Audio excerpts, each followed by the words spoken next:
Thanks, guys. AEW's having its best year. AEW's where the best wrestle. And the women's division has been skyrocketing. I have not blinked since last Saturday, and I'm here to introduce new AEW Women's Tag Team Championships. Go ahead, Renee. Thanks, guys. I'm John Renton with my review of AEW Dynamite from Pittsburgh, Pennsylvania. We're on the road to WrestleDream, and WrestleDream better be the end of a lot of things. One particular thing, but honestly, quite a few things as well. But I will settle for one fucking final just destruction of the goddamn Deathriders. Just everything. Just destroy it. Flatten it. Napalm it. I don't care at this point. I don't care what happens. Just end it. Just for the love of God.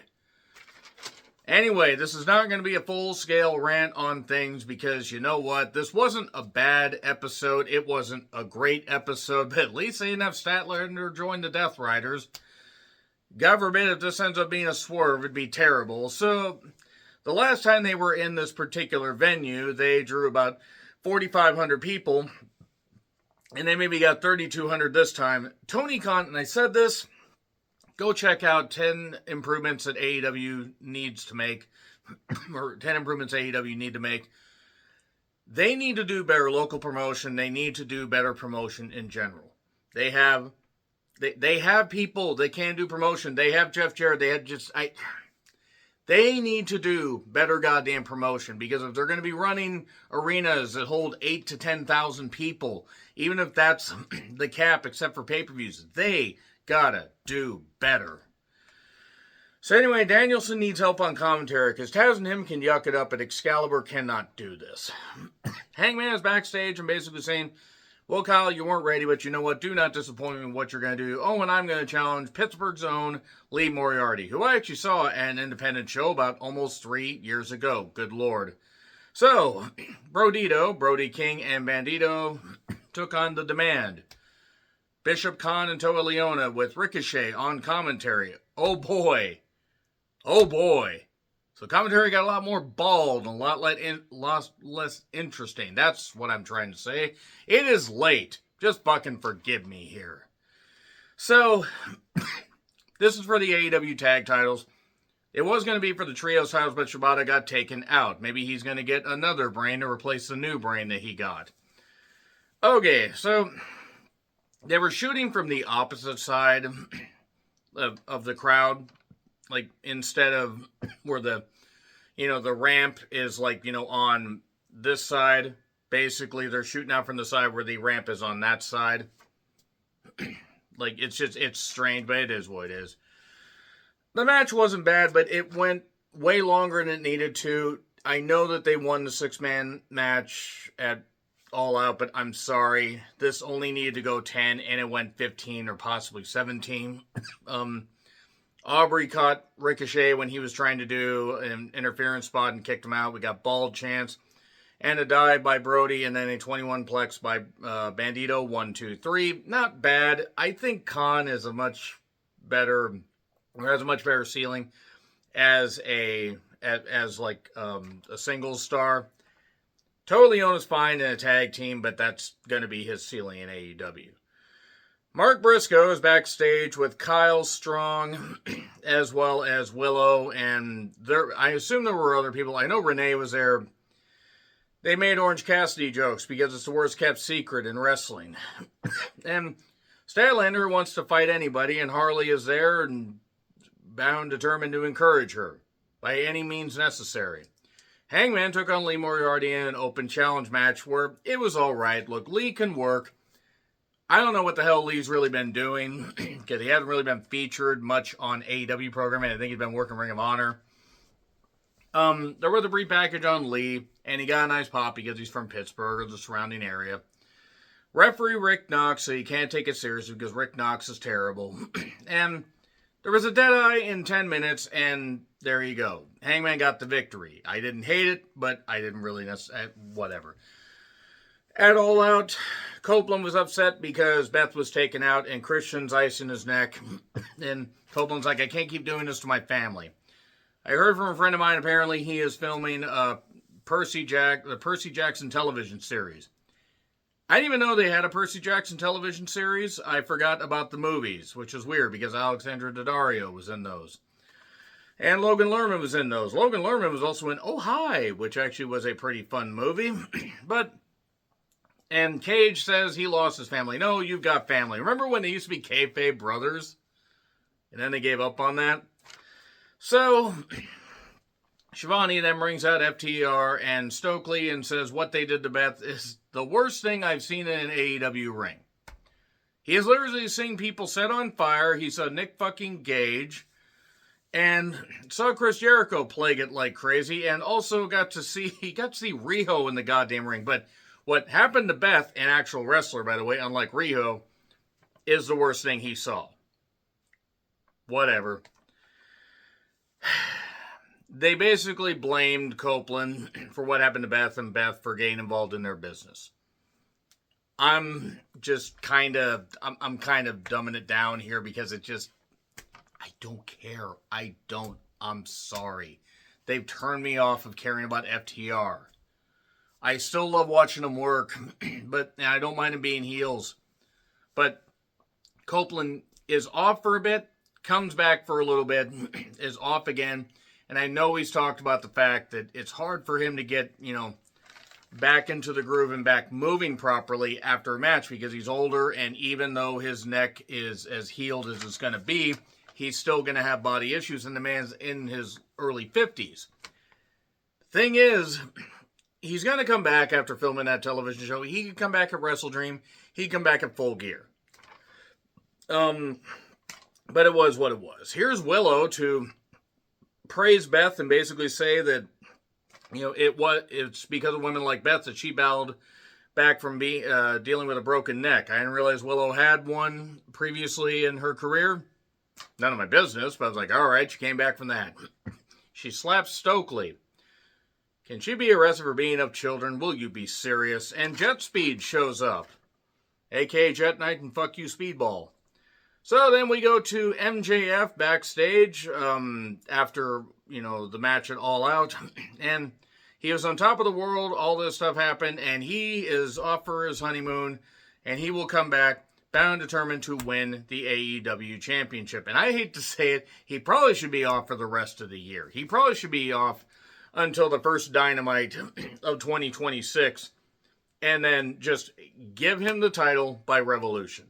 He's got to be the world champion again. If you're going to give him this kind of focus, because they have pretty much neutered him. And he's talented. He's extremely talented. He really is a once-in-a-generation talent. But he can only do so much when the creative is really bad, and Tony Khan is really bad at creative often. So the Callis family shows up, and Don Callis had another painting, and suddenly Orange Cassidy walked out of that. Disproving the cornet line, anything that comes out of a box gets over. People pop for him, but then again, it's Pittsburgh. They don't have much to cheer for. Okada take Hechicero against Briscoe, Hologram, and Orange Cassidy. Oh yeah, and Rocky, by the way, tried to attack Orange Cassidy and fell through the goddamn, box with the painting and stuff like that. So we can't take it seriously.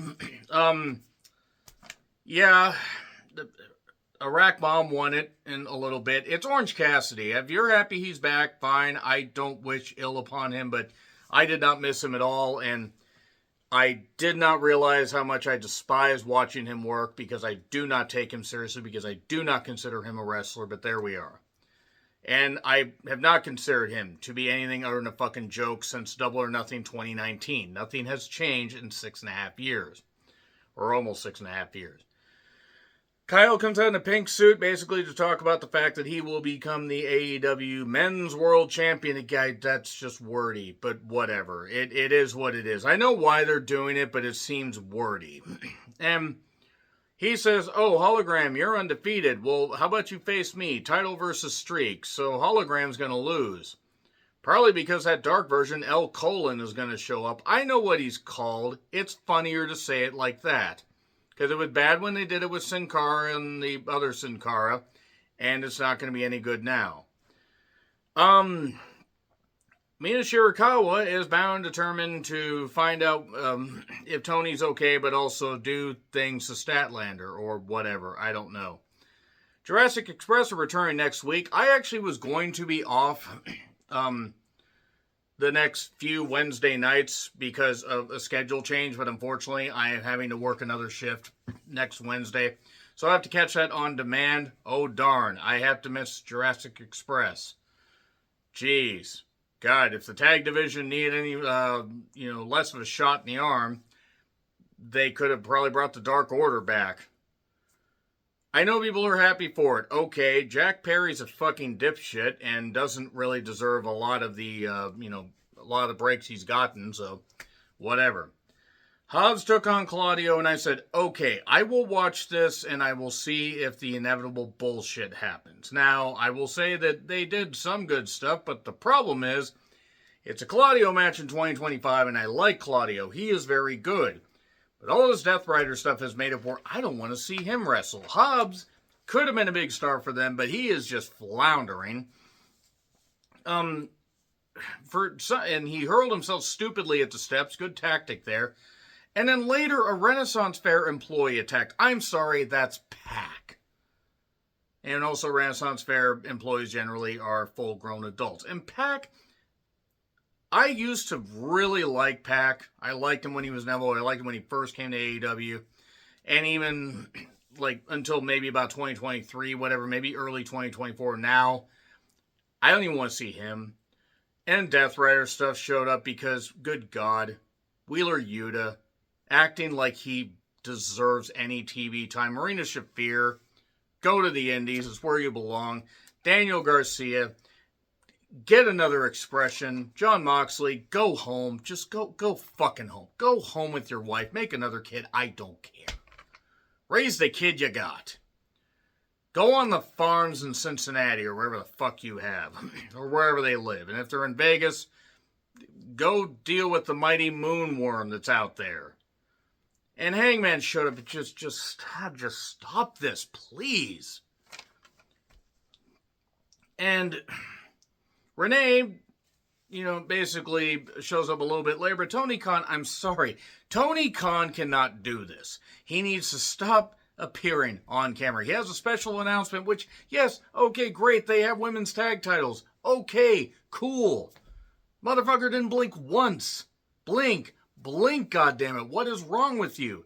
Women's tag titles, okay. Who should be the first women's tag team champions? And if you say that, Ty Mello deserves to be one half of the women's champion or tag team champions, I'm really going to question you right there, because Anna Jay and Megan Bayne, if they want to do that, sure. But Penelope Ford or Ty Mello, who are basically the same people, the same level of worker, they shouldn't. There are too many teams that would have to be formed last minute. They're going to have to, really shore things up to do something. Maybe Mina Shirakawa and Toni Storm will do it. I don't know. I wouldn't mind them being champions. Good on the women, but it is what it is. Let's get to the main event. Speaking of the women, Shirakawa versus Statlander. AEW women's title, and oh boy, Yuta was here. Yuta was here to encourage Statlander, as if this stupid motherfucker could encourage anybody except to basically cut their own dicks off so they don't have to reproduce anything that could look like him. I wish everybody would become a eunuch rather than have any chance of producing whatever little pile of disease afterbirth this is. And Statlander and Shirakawa, it wasn't bad. It wasn't a bad match. I don't necessarily know if they needed to make this the main event. I kind of get it with what they did in the finish or afterwards, but all right. Basically, Mina did some good stuff. Did a nice twist, splash outside, and did some good work focusing on the legs, targeting the knees because, Statlander's had 2 knee injuries. And eventually Statlander did get the victory with the seatbelt. So, oh boy, oh joy, she's going to do this. And then Harley comes out there to celebrate with her. Okay, because they're an unlikely tag team. And then Yuta's there, the Renaissance Fair employee, and Claudio's there. And then Moxley has to make his own entrance with Shafir, who I don't care that she is a Defy Women's Champion. I do not care. You can go there and do that and work in front of a room with 500 people. And there are good people there. There are good talents that come through Defy, and there are plenty of great fans. But as far as a nationwide, worldwide even broadcast, she does not deserve this television time because she's terrible. And Yuta holds up Statlaker's hand. Oh, look, this is. They even let him talk. They even mic'd him. Oh, for God's sakes, why would you mic him? Why would you torture that poor microphone by having his voice anywhere near it? And she clotheslines him. I wish she had clotheslined him like Dynamite clothesline Mick Foley. If you get it, you get it. And then basically she double birds Moxley, who looks like he was really happy because maybe he won't have to pay the fine for this double bird. And Shafir couldn't even do anything right because he's a bumbling goddamn idiot. The Strong needs to say, sit down and just do something else with your life. And they can have wholesome moments at home where she doesn't plague a wrestling ring. And Darby has a flamethrower and basically says, how about I make you quit at WrestleDream? If Darby Allin does not win, if he does not make Moxley quit, if the Deathriders don't disband at WrestleDream, this entire thing is going to really get bad for Tony. Because I don't care how much he long-term books. This stuff has been terrible. The Death Rider stuff has been an abomination. I was there when the title reign began at WrestleDream last year. It killed my state as a live event market. I don't think he can run in the Pacific Northwest after that. He's running out of small arenas to run in my state. He's running out, there aren't that many small arenas to run in Idaho. I don't think he's ran Idaho because who the fuck would want to run Idaho? Take a bunch of white people there and you might actually, be fine, Idaho. But also, Oregon, the thing is he's running out of places to not kill. And he needs to end the Death Riders. I don't mean Moxley quits and then he's kicked out of Death Riders. No, I mean end it. End it. Disband them. And if this involves a bunch of run-ins where people are literally getting choked out, I don't know how you could choke out Marina because she doesn't have any brain, capacity there. And so cutting off the oxygen won't help. And Yuta's too goddamn stupid to even spell brain. But they gotta end this. They gotta end this stuff. So I'm giving it till WrestleDream, guys. If they do not end the Death Riders, if some finality to this does not happen, it's going to get very tough for me to even review it to the end of the year. I'm trying desperately to get to 1 million views. But they're making it difficult for me to support them long term. Because Khan won't pivot. And it's not just the Death Riders. There are talents on this program that are featured and overfeatured that do not belong here. And sooner or later, fans are just going to say, we'll just be somewhere else. So anyway, agree, disagree with what I said, like, share, subscribe, Twitter, Letterboxd, Blue Sky handles in the description. I'm John Ritlin, and until we go to WrestleDream again, happy trails to you.